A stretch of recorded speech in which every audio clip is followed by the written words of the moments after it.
Hello, नमस्कार साथियों, स्वागत है आप सभी का इतिहास एकेडमी में। और दोस्तों हम पढ़ रहे हैं आधुनिक भारत का इतिहास। और आधुनिक भारत में दोस्तों हम ब्रिटिशर्स के जो भारतीय राज्यों के प्रति संबंध थे उसकी बात करने वाले हैं, जिसमें दोस्तों हमारे सिलेबस के अंदर बंगाल है, अवध है और भी अलग राज्य है। ठीक है, हम बंगाल पढ़ रहे थे। ठीक है, इसमें बंगाल का हमारा एक लेक्चर पूरा हो चुका है दोस्तों। इससे पहले वाले लेक्चर में हमने प्लासी के युद्ध की पृष्ठभूमि किस प्रकार से तैयार हुई थी उसकी हमने बात की थी। हमने देखे थे आखिर ऐसे क्या क्या कारण थे जिन्होंने जो है एक प्रकार से अंग्रेजों को और बंगाल के नवाबों को दोस्तों प्लासी के मैदान में आमने सामने ला खड़ा किया। और दोस्तों फाइनली एक युद्ध हुआ, प्लासी का युद्ध। ठीक है, चलिए दोस्तों, तो इतनी बात तो हम पिछली क्लास में कर चुके थे कि प्लासी के युद्ध की पृष्ठभूमि किस प्रकार से तैयार होती है। आज दोस्तों हम प्लासी के युद्ध की बात करने वाले हैं। आज दोस्तों हम प्लासी के युद्ध के बाद बंगाल की राजनीति में क्या परिवर्तन हुए उसकी बात करने वाले हैं। और दोस्तों आज हम बक्सर के युद्ध की पृष्ठभूमि किस प्रकार से तैयार होती है उसकी बात करने वाले हैं, 1764 में जो बक्सर का युद्ध हुआ था। चलिए देखिए दोस्तों, आज वाली क्लास में जब हम प्लासी का युद्ध पढ़ेंगे तब हम देखेंगे कि कुछ देशद्रोहियों की वजह से दोस्तों सिराजुद्दौला जो है वह 50,000 की विशाल सेना होने के बावजूद हार जाता है। और अंग्रेज जो मात्र लगभग 3100 सैनिक, 3,100 सैनिकों, मात्र 3100 सैनिक होने के बावजूद भी जीत जाते हैं। ये सब कुछ दोस्तों हुआ कुछ विश्वासघातियों की वजह से, जिनकी हम आज बात करने वाले हैं। आज हम मीर जफर, मीर कासिम, मीर जफर देखने वाले हैं, यानी कि मीर जफर, मीर कासिम, मीर जफर, यानी कि दोस्तों सत्ता का परिवर्तन कभी मीर जफर से मीर कासिम के हाथ में आएगा और दोस्तों उसके बाद मीर कासिम से मीर जाफर के हाथ में। दोस्तों कहने का मतलब यही है कि अंग्रेजों के जो हित है, अंग्रेज जो है वह बंगाल के नवाबों का जो है प्रयोग केवल और केवल अपने फायदे के लिए कर रहे थे। वे बंगाल के नवाबों को अपनी कठपुतली मानते थे। ठीक है, और बंगाल के नवाब जो है वह भी अंग्रेजों के प्रति अपनी स्वामी भक्ति दिखाने में पीछे नहीं हटते थे। और जहां जहां दोस्तों बंगाल के नवाबों द्वारा अंग्रेजों का विरोध किया गया, वहां वहां दोस्तों हमें युद्ध के उदाहरण देखने को मिलते हैं। आइए दोस्तों बिना वक्त गवाए शुरुआत करते हैं प्लासी के युद्ध की। प्लासी के युद्ध की शुरुआत किस प्रकार से हुई थी, क्या पृष्ठभूमि थी, पिछली क्लास में हम पढ़ चुके हैं। आज शुरुआत करेंगे डायरेक्ट प्लासी के युद्ध से दोस्तों। प्लासी जो कि बंगाल के अंदर स्थित है दोस्तों।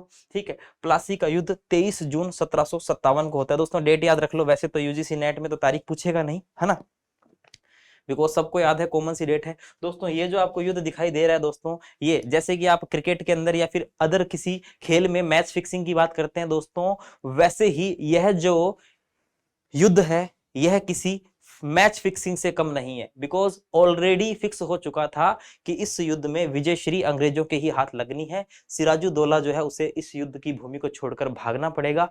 ठीक है, तो दोस्तों यहाँ जो ये युद्ध है ये प्लासी का युद्ध है। और दोस्तों प्लासी जो है वह बंगाल में है। ठीक है, ये रहा प्लासी, अभी मैं पूरा मैप भी दिखा दूंगा। ठीक है, प्लासी जो है वह गंगा की सहायक भागीरथी नदी के तट पर स्थित है। ठीक है, बंगाल के नदिया के पास एक जगह है प्लासी। ओके, आइए देखते हैं। प्लासी के युद्ध की बात करने से पहले हम पहले प्लासी की लोकेशन देख लेते हैं कि आखिरकार प्लासी कहाँ है। दोस्तों पीछे कुछ भी लिखा हुआ हो, पीछे भारी भरकम स्लाइडें हो, पीछे बहुत कुछ लिखा हुआ है, लेकिन आपको सिर्फ एक बात याद रखनी है कि यहाँ मैंने ये जो इतनी कहानियां घड़ी है, यहाँ मैंने जो कुछ चीजें आवश्यक और कुछ शायद आपको अनावश्यक भी लगे लिखी है, वो सिर्फ और सिर्फ आपके मस्तिष्क में एक कहानी तैयार करने के लिए लिखी है। बिकॉज दोस्तों अगर आपके मस्तिष्क में रील चल जाती है, कहानी एक फ्लो में पूरी सेट हो जाती है दोस्तों, तो आप नहीं भूलोगे। नहीं तो आपने देखा होगा बहुत सारी फैक्चुअल पुस्तकें ऐसी होती है जिसमें हमें पता ही नहीं चलता कि इसके सिर कहाँ है और पाँव कहाँ है, शुरू से लेकर आखिरी तक कोई लय ही नहीं बन पाता है। दोस्तों आपके लय बनाने के लिए इतनी सारी चीजें लिख कर लाता हूं, तो बड़े ही ईमानदारी से पढ़ोगे दोस्तों, क्वेश्चन बाहर नहीं जाएगा, सब कुछ है इसके अंदर। देखिए प्लासी का युद्ध की बात कर रहे हैं, 23 जून 1757, तारीख दिमाग में छाप लेना। 23 जून 1757 ईस्वी को बंगाल के मुर्शिदाबाद जिले के दक्षिण में दोस्तों, दक्षिण के अंदर 22 मील की दूरी पर स्थित है प्लासी। ठीक है ठीक है दोस्तों, चलिए, तो 22 मील की दूरी पर प्लासी गांव के मैदान में क्लाइव व सिराजुद्दौला की सेना के मध्य संघर्ष हुआ था। ठीक है, ये युद्ध होता है दोस्तों क्लाइव, हम कह सकते हैं कंपनी व बंगाल के नवाब सिराजुद्दौला के मध्य। प्लासी बंगाल के नदिया जिले में गंगा की सहायक भागीरथी नदी के किनारे है। दोस्तों ये एक छोटा सा क्वेश्चन किसी एग्जाम में आया हुआ है, ठीक है, याद रखना। प्लासी का नाम प्लासी पड़ता है बिकॉज यहाँ पर दोस्तों पलास के वृक्ष बहुत ज्यादा पाए जाते हैं। पलास के वृक्ष आपने पढ़े होंगे ज्योग्राफी के अंदर, नहीं पढ़े तो गूगल कर लेना। ठीक है, पलास के वृक्षों की अधिकता होने के कारण दोस्तों प्लासी वाला जो क्षेत्र है वो प्लासी कहते हैं उसको, ठीक है। तो प्लासी का युद्ध हुआ था 23 जून 1757। इस पेज पर केवल और केवल दो चीजें इंपॉर्टेंट है, एक तो 23 जून 1757 और दूसरा किस किस के मध्य युद्ध लड़ा गया था, कंपनी और सिराजुद्दौला के मध्य। इधर दोस्तों क्लाइव था, एक तरफ सिराजुद्दौला था। सिराजुद्दौला जो 50,000 सैनिक होने के बावजूद अपने आप को असहाय महसूस कर रहा था, युद्ध के मैदान से फिक्स 4 बजते ही लगभग 4 बजे के आसपास मैदान को छोड़कर भाग गया था।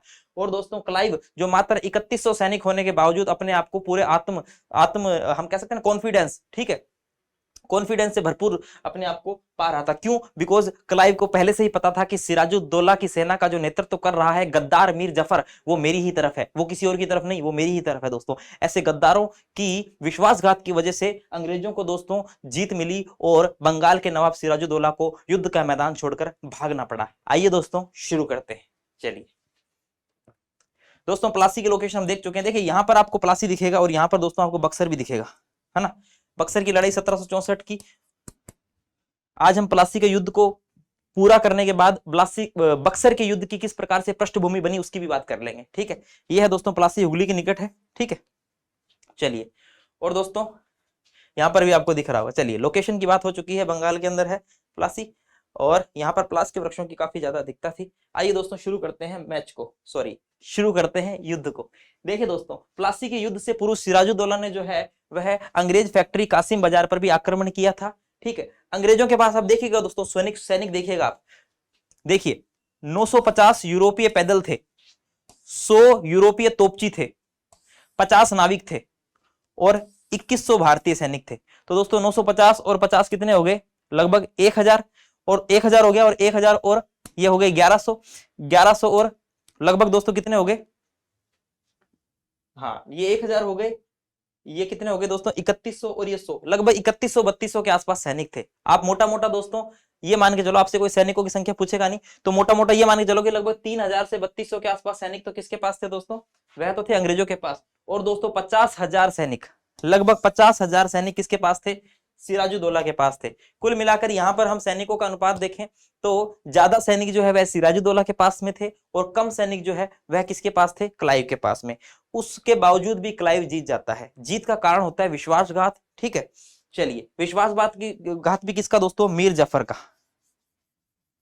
चलिए, तो अंग्रेजों के पास 950 यूरोपीय पैदल थे, 100 यूरोपीय तोपची थे, 50 नाविक थे, 2100 भारतीय सैनिक थे, ठीक है। जबकि नवाब के पास मीर जाफर के नेतृत्व में 50,000 सैनिक थे। ओके, तो यहां पर दोस्तों मीर जाफर जो है वह सिराजुद्दौला की सेना का क्या कर रहा होता है? नेतृत्व कर रहा होता है। आइए आगे देखते हैं। प्रधान सेनापति मीर जाफर के अलावा सिराजुद्दौला की सेना के दो अन्य मुख्य सेनापति, यार लुफ्त खां, जिसको कहीं कहीं पुस्तक में दोस्तों यार लतीफ खां नाम मिलता है, और दूसरा राय दुर्लभ, ये दो भी थे। इसका मतलब यहां पर दोस्तों मुख्य सेनापति कौन था? मीर जाफर था। और दोस्तों इसके अलावा मुख्य सेनापति के अलावा अन्य मुख्य सेनापति कौन थे? यार लुफ्त खां या फिर यार लतीफ खां और राय दुर्लभ। ओके, प्लासी के युद्ध के समय बंगाल का गवर्नर कौन था दोस्तों? रोजर ड्रैक था। और ब्रिटिश सेना का नेतृत्व कर रहे थे दोस्तों कौन? क्लाइव। अब देखिए दोस्तों, मीर जाफर है, यार लतीफ खां है, राय दुर्लभ है, ने नवाब की सेना में विश्वासघात किया, वह बिना लड़े ही मैदान छोड़ दिया। दोस्तों यहां पर सिराजुद्दौला चिल्ला रहा है कि आक्रमण करो दोस्तों, लेकिन मीर जाफर आराम से खड़े हुए हैं और कोई आक्रमण कर ही नहीं रहे। तो दोस्तों ऐसे में फिर क्या होगा? ऐसे में सीधी सी बात हो, भले ही 50,000 सैनिक हो या 1 लाख सैनिक हो, ठीक है, हारना निश्चित ही है। दोस्तों ऐसा बताया जाता है कि चंद एक आधे घंटे के अंदर ही अंग्रेजों के तो केवल और केवल 29-30 सैनिक ही मारे जाते हैं, ठीक है, ज्यादा से ज्यादा 30-35 के आसपास ही, और सिराजुद्दौला के लगभग 500 सैनिक मारे जाते हैं इतनी सी देर के अंदर ही, है ना। तो सीधी सी बात है, यहां पर मीर जाफर जो कि मुख्य सेनापति होता है और यार लतीफ खां और राय दुर्लभ जो कि सेना के अंदर अन्य सेनापति होते हैं, वह विश्वासघात करते हैं और दोस्तों बिना लड़े ही मैदान छोड़ देते हैं। ओके, युद्ध चल रहा है हमारा यहां पर प्लासी का, ठीक है, प्लासी की लड़ाई चल रही है दोस्तों, प्लासी की लड़ाई चल रही है। सैनिकों का अगर हम देखें संख्या तो सिराजुद्दौला के पास ज्यादा है और अंग्रेजों के पास मात्र लगभग 3000 से 3200 के आसपास सैनिक है। फिर भी दोस्तों अंग्रेज जीत जाते हैं बिकॉज ऑफ विश्वासघात। किसका विश्वासघात? मीर जाफर का, यार लतीफ खां का राय दुर्लभ का विश्वासघात। लेकिन दोस्तों ऐसा नहीं है कि सारे के सारे ही सेनापति जो है वह विश्वासघाती ही थे। कुछ सेनापति दोस्तों पूरी ईमानदारी के साथ सिराजुद्दौला के तरफ से लड़ भी रहे थे।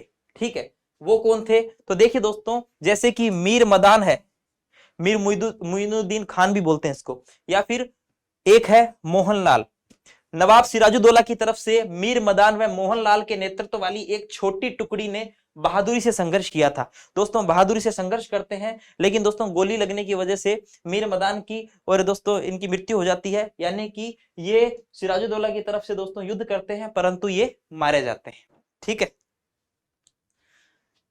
40-50 फ्रांसीसी सैनिकों ने भी अपने सेनापति सेंट फ्राइज के नेतृत्व में युद्ध में भाग लिया था, यानी कि फ्रांसीसी भी सपोर्ट कर रहे थे, लेकिन दोस्तों बहुत कम, यानी कि लगभग 40-50। ठीक है, अंत में क्या हुआ दोस्तों, नवाब की सेना में भगदड़ मच गई। भाई भगदड़ मचनी ही थी, भगदड़ मच गई और 4 बजे वह युद्ध मैदान छोड़कर भाग गया। लगभग 4 बजे के आसपास दोस्तों युद्ध का मैदान छोड़कर सिराजुद्दौला भाग जाता है। अब देखिए दोस्तों, सिराजुद्दौला जो है इसके भागने के पीछे भी अलग अलग इतिहासकार अलग अलग बात बताते हैं। कुछ इतिहासकारों का मानना है कि सिराजुद्दौला हाथी की पीठ पर बैठकर भाग जाता है। कईयों का मानना है कि एक रफ्तार से चलने वाले, रफ्तार से दौड़ने वाले ऊंट के पीठ पर बैठ के भागता है।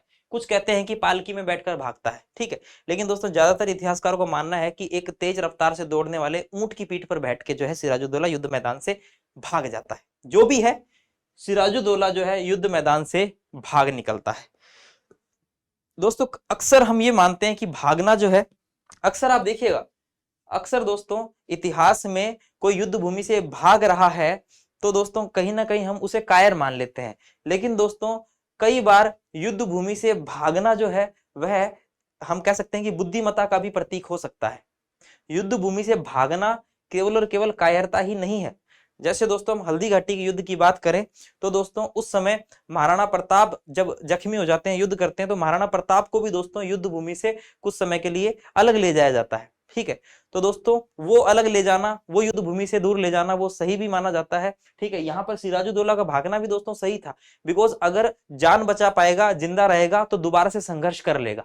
जान बचा नहीं पाएगा, ठीक है, वहां एकदम सामने सब कुछ विरोध होने के बावजूद, यानी कि अपने ही अपने खिलाफ खड़े हैं, उसके बावजूद लड़ते रहेंगे, तो दोस्तों क्या होने वाला है, तो दोस्तों फिर जान नहीं बचेगी, और जान ही नहीं बचेगी तो फिर हम क्या अपना मुकाबला करेंगे। तराइन के पहले युद्ध में क्या होता है, तराइन के पहले युद्ध में मोहम्मद गोरी भागता है। ठीक है, युद्ध के मैदान को छोड़कर मोहम्मद गोरी भाग जाता है। अगर दोस्तों मोहम्मद गोरी नहीं भागता, वो तो चलो हमारे पृथ्वीराज चौहान, ठीक है दोस्तों, हमारे राजपूत शासक जो अपनी पूरी निष्ठा और ईमानदारी से युद्ध लड़ते थे, और दोस्तों जो असूलों के पक्के थे, जो कभी विश्वासघात नहीं करते थे, और दोस्तों भागती हुई, पीठ दिखाती हुई, या फिर किसी के पीठ पीछे वार नहीं करते थे, या फिर निहत्तों पर वार नहीं करते थे, उनकी कुछ नीतियां थी, उस वजह से मोहम्मद गोरी जिंदा भाग भी गया, है ना।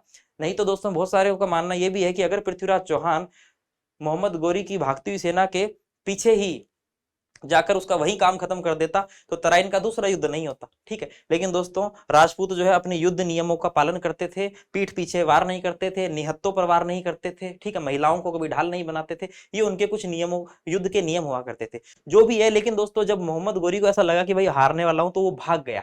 ठीक है, भाग गया तो उसके लिए वो सही भी था। तभी दोस्तों फिर अगले ही साल 1191 में तराइन का पहला युद्ध होता है और 1192 में दूसरा युद्ध। अगले ही साल 1.5 लाख की सेना के साथ वह आता है और दोस्तों पृथ्वीराज चौहान को वो पराजित भी कर देता है। तो दोस्तों हमने भले ही दोस्तों वह भाग गया, पृथ्वीराज चौहान शक्तिशाली था, अगर वो वहीं डटा रहता और नहीं भागता तो कहीं ना कहीं दोस्तों तराइन का दूसरा युद्ध फिर नहीं होता, पृथ्वीराज चौहान गोरी को वहीं पराजित कर देता। तो अक्सर दोस्तों भागना सही होता है, ताकि हम जिंदे रहेंगे तो हम दोबारा सामना कर पाएंगे, जिंदे ही नहीं रहेंगे तो क्या सामना कर पाएंगे। तो दोस्तों यहाँ पर जो है सिराजुद्दौला जो है वह मैदान छोड़कर भाग जाता है। उदाहरण, मैंने सिर्फ उदाहरण के लिए कुछ युद्धों का जिक्र किया है, बाकी दोस्तों यहाँ पर भी भागना जरूरी था, बिकॉज यहाँ पर खुद के ही सेनापति खुद का क्या कर रहे थे, खुद के ही सेनापति विश्वासघात कर रहे थे, भागना जरूरी था। इतनी बड़ी सेना का करेंगे क्या 50,000 सैनिक का, जब नेतृत्व करने वाला ही विश्वासघाती, क्या करेंगे, है ना। तो दोस्तों कुछ मीर मदान और मोहनलाल जैसे कुछ, जो हम कह सकते हैं कि मीर मदान और मोहनलाल जैसे कुछ विश्वस्त जो सैनिक थे, छोटी छोटी टुकड़ियां लेकर लड़ भी रहे थे, लेकिन सफलता नहीं मिलती है, मारे जाते हैं और अंततः दोस्तों सिराजुद्दौला को भागना पड़ता है। अब दोस्तों सिराजुद्दौला भागता है और भागकर अपनी जो भागकर जो दोस्तों कहां जाएगा, मुर्शिदाबाद जाएगा। प्लासी का युद्ध एकमात्र प्लासी का युद्ध मात्र एक सैनिक झड़प से कुछ अधिक नहीं था। देखिए दोस्तों, प्लासी के युद्ध के परिणाम तो निर्णायक थे, लेकिन दोस्तों युद्ध की अगर बात करें तो प्लासी का युद्ध मात्र एक झड़प थी, एक छोटी सी सैनिक झड़प थी। ठीक है, बिकॉज दोस्तों ऑलरेडी फिक्स था कि इसमें तो अंग्रेजी जीतेंगे, बिकॉज सिराजुद्दौला बंगाल के नवाब की सेना के जो सेनापति थे वो ऑलरेडी ही अंग्रेजों के तरफ मिले हुए थे। ठीक है, तो भले ही प्लासी युद्ध के परिणाम जो है दोस्तों निर्णायक होते हैं, है ना, क्योंकि यहां से जो है अंग्रेजों की सत्ता जो है लगभग मजबूत हो जाती है बंगाल पर, और रही सही कसर जो है वो बक्सर के युद्ध में पूरी हो जाती है, उसकी हम बात करेंगे। तो दोस्तों प्लासी का युद्ध मात्र एक सैनिक झड़प से अधिक कुछ नहीं था, लेकिन इसके परिणाम निर्णायक थे, आगे हम बात करेंगे। देखिए तो फिर क्या होता है दोस्तों, सिराजुद्दौला भाग जाता है। सिराजुद्दौला मुर्शिदाबाद पहुंचता है, भागकर कहां पहुंचता है, मुर्शिदाबाद पहुंचता है, और अपनी बेगम है लुफ्तुनिसा, इसकी और भी बेगम होती है, लेकिन दोस्तों ये इसकी एक प्रिय और सुंदर बेगम है दोस्तों, लुफ्तुनिसा। वह एक नौकर के साथ वहां से भाग निकला, तो मुर्शिदाबाद जाता है। मुर्शिदाबाद जाकर अपनी जो बेगम है लुफ्तुनिसा और एक नौकर के साथ दोस्तों क्या करता है, वह वहां से भाग जाता है। ठीक है, एक फकीर होता है जिसका नाम होता है शाहदाना। एक फकीर शाहदाना की मुखबिरी पर, यानी कि इसके कहने पर, गिरफ्तार करने के बाद में इसके शाहदाना के कहने पर दोस्तों, इसकी मुखबिरी पर इसके बताए अनुसार जो है सिराजुद्दौला को गिरफ्तार कर लिया जाता है, भागने के बावजूद गिरफ्तार कर लिया जाता है, और 2 जुलाई 1757 को उसे मुर्शिदाबाद लाया जाता है। वापिस मुर्शिदाबाद पहुंचकर इन्हें लेकर वह भाग जाता है, लेकिन 2 जुलाई को वापिस फिर से लाया जाता है। सिराजुद्दौला को मीर जाफर के पुत्र, जिसका नाम है दोस्तों मिरन, ठीक है, मिरन के संरक्षण में रखा जाता है। और दोस्तों एक व्यक्ति है मोहम्मद बेग, जिसको लाल मोहम्मद भी कहते हैं, ने इसकी क्या कर दी, हत्या कर दी। अब देखिए वापिस से दोस्तों, मेरा उद्देश्य है आपके दिमाग में कहानी एकदम रील चलाना, रील नहीं टूटने देनी दोस्तों, बिकॉज अगर फ्लो टूट जाता है ना तो फिर हमें आगे कहानी किससे समझ में नहीं आता हो क्या रहा है। भाई हम पढ़ रहे थे प्लासी का युद्ध, ठीक है, प्लासी का युद्ध पढ़ रहे थे दोस्तों, और प्लासी का जो युद्ध है वह होता है 23 जून 1757 को प्लासी के मैदान में। प्लासी है बंगाल में, एक तरफ था क्लाइव, एक तरफ था कौन दोस्तों, सिराजुद्दौला।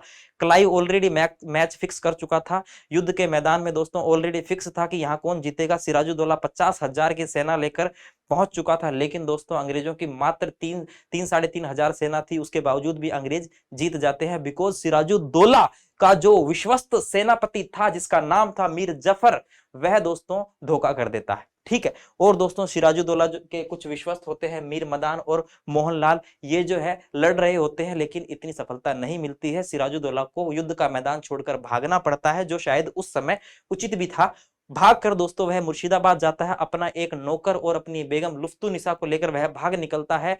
एक फकीर शाहदाना की मुखबिरी पर दोस्तों 2 जुलाई 1757 को उसे गिरफ्तार कर लिया जाता है, और गिरफ्तार करके दोस्तों उसे सिराजुद्दौला को मीर जाफर का जो पुत्र है मिरन के संरक्षण में रखा जाता है। और दोस्तों मोहम्मद बेग जिसे लाल मोहम्मद भी कहते हैं, ने इसकी फिर क्या कर दी, सिराजुद्दौला की क्या कर दी, हत्या कर दी। ठीक है, लगभग 2 जुलाई को ही उसकी हत्या होती है, 2 जुलाई 1757 की डेट आती है दोस्तों, है ना, तो उसकी हत्या कर देते हैं। और दोस्तों बंगाल में ही एक खुशबाग होता है, खुशबाग में उसे दफना देते हैं। दफनाने से पहले उसकी डेड बॉडी के साथ दोस्तों बहुत सारे प्रयोग किए जाते हैं। ठीक है, हाथी पर लेटाया जाता है, पूरे बंगाल के अंदर दोस्तों मुर्शिदाबाद में पूरे घुमाया जाता है। ठीक है, उसका हम जिक्र करेंगे।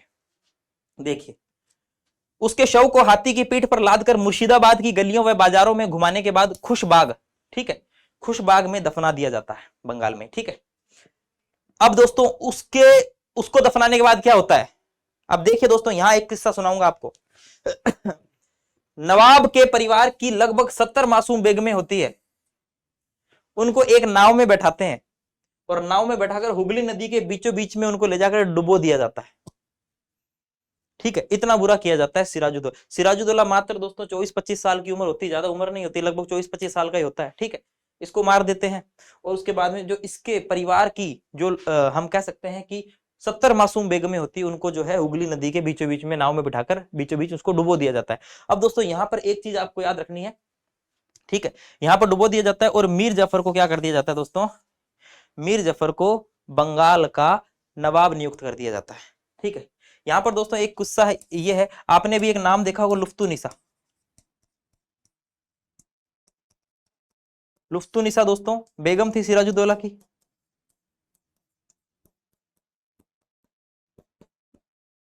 ठीक है।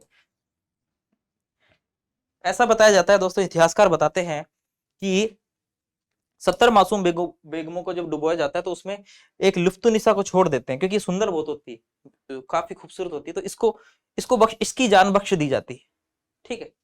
अब दोस्तों यहाँ पर मीर जाफर, मीर जाफर और मीर जाफर का बेटा नाम है मिरन। ठीक है, नाम है क्या, मिरन।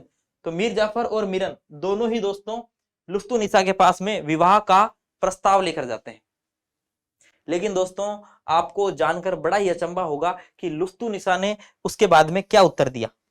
क्या उत्तर दिया कि हाँ विवाह कबूल है? नहीं दोस्तों, लुफ्तुनिसा ने कहा कि हाथी की सवारी करने के बाद में गधे की सवारी करने की मेरी कोई इच्छा नहीं है। देखिए दोस्तों कितनी अच्छी बात इसने कही है, यानी कि इसने कहा कि जब जब लुफ्तुनिसा की जान बख्श दी जाती है, जब मैंने बताया यहाँ पर 70 मासूम बेगमों को डुबो दिया जाता है, लुफ्तुनिसा की जान बख्श दी जाती है दोस्तों, तो लुफ्तुनिसा के पास में मिरन और मीर जाफर दोनों बाप बेटे जो है विवाह का क्या प्रस्ताव लेकर जाते हैं। लेकिन लुफ्तुनिसा यह कहते हुए विवाह का प्रस्ताव ठुकरा देती है कि हाथी की सवारी करने के बाद में गधे की सवारी करने की मेरी कोई इच्छा नहीं है। ठीक है, बड़ा ही फनी मोमेंट है ये दोस्तों। उसके बाद में दोस्तों सिराजुद्दौला की हत्या हो जाती है। मीर जफर जो कि क्या चाहता था, स्वयं को बंगाल का नवाब बनाना चाहता था दोस्तों, मीर जफर का सपना पूरा हो जाता है, बंगाल का नवाब बन जाता है मीर जफर 1757 के अंदर। ठीक है, तारीख आती है 28 जून 1757 को, बंगाल का नवाब बन जाता है कौन दोस्तों, मीर जफर। ठीक है, कहीं कहीं 29 जून भी आती है, 28 जून मान लो, नहीं तो आप ये मान लो भाई 1757 के अंदर मीर जफर जो है वह बंगाल का नवाब बन जाता है। अब दोस्तों मीर जफर जो है बंगाल का नवाब तो बन गया, लेकिन दोस्तों मीर जफर को नहीं पता था कि अंग्रेजों की जो मांग है वो इतनी ज्यादा होगी कि उसे पूरी करने में मीर जफर की भी नानी याद आ जाएगी। दोस्तों मीर जफर मात्र मात्र क्लाइव की कठपुतली के अलावा कुछ नहीं था।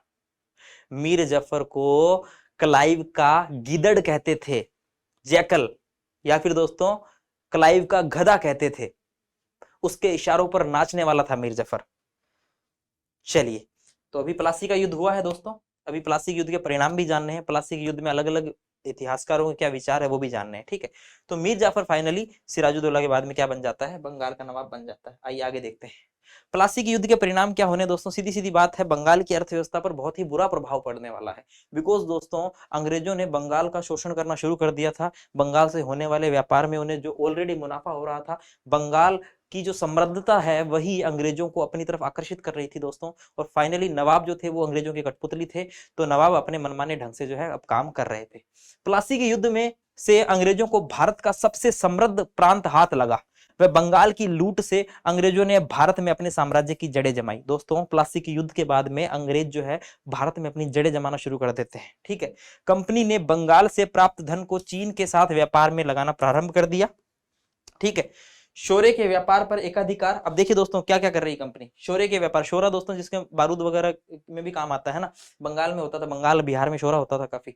तो शोरे के व्यापार पर एकाधिकार, नमक व अफीम के व्यापार पर नियंत्रण तथा ब्रिटिश टकसालें खोलने से बंगाल की अर्थव्यवस्था पूरी तरह से तबाह हो गई। यानी कि दोस्तों अंग्रेजों का जो मुख्य उद्देश्य था वो बंगाल को लूटना था पूरी तरीके से। ठीक है, चलिए आगे देखते हैं।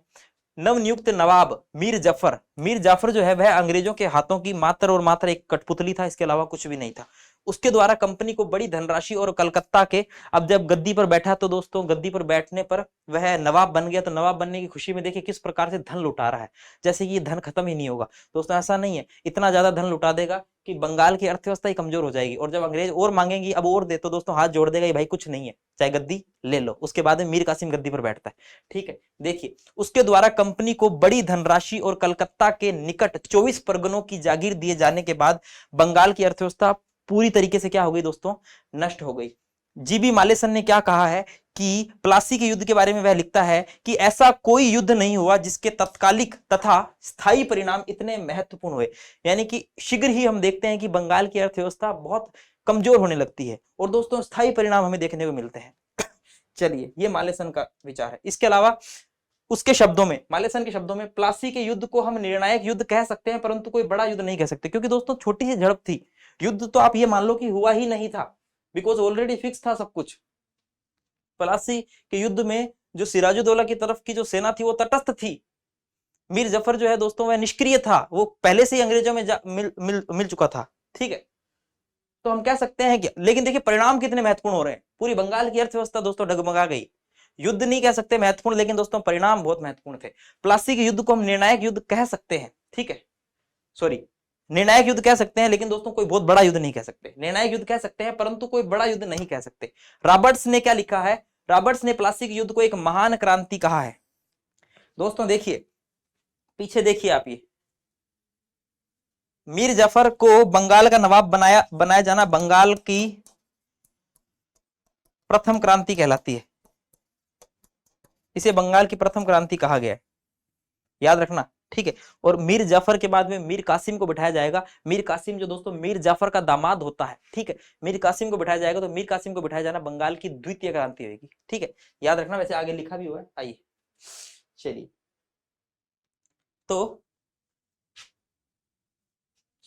महान क्रांति कहा है रॉबर्ट्स ने। उसके अनुसार अंग्रेज और हिंदू व्यापारियों ने परेशान होकर विदेशी शासन को हटाने के लिए संघर्ष किया। यानी कि रॉबर्ट्स क्या बोलते हैं, रॉबर्ट्स ने प्लासी के युद्ध को एक महान क्रांति बोला है।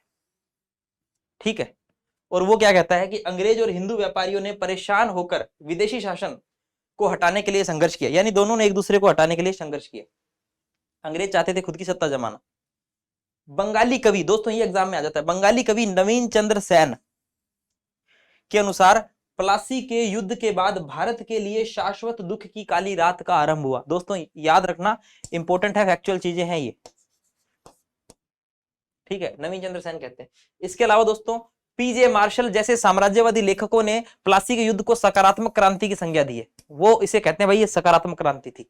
ताराचंद क्या बोलते हैं कि प्लासी के युद्ध ने परिवर्तनों की लंबी प्रक्रिया आरंभ की, जिसने भारत का स्वरूप बदल दिया। सदियों से प्रचलित आर्थिक और शासकीय व्यवस्था बदल गई। जदुनाथ सरकार क्या कहते हैं कि 23 जून 1757 ईस्वी को भारत में मध्यकालीन युग का अंत हो गया और आधुनिक युग का शुभारंभ हो गया। दोस्तों अब देखिए, इनमें मैं आपको क्या समझाऊं, ये कोटेशंस ही है, ये आपको एज इट इज याद ही करनी पड़ेगी। ठीक है, समझाने वाला मामला पीछे था, वो आपको अच्छे से डेप्थ में समझा दिया, ये चीजें आपको याद करनी पड़ेगी। ओके, ये कोटेशंस दोस्तों यूजीसी नेट के अंदर बहुत ज्यादा पूछी जाती है, याद रखिएगा। ओके, आइए नेक्स्ट देखिए, कवि सुब्रमण्यम भारती क्या बोलते हैं, प्लासी को एक दुख भरी रात कहते हैं। अब इसमें और नवीन चंद्र सेन वाले में फर्क है। ठीक है, याद रखना, कहीं एक मत कर देना।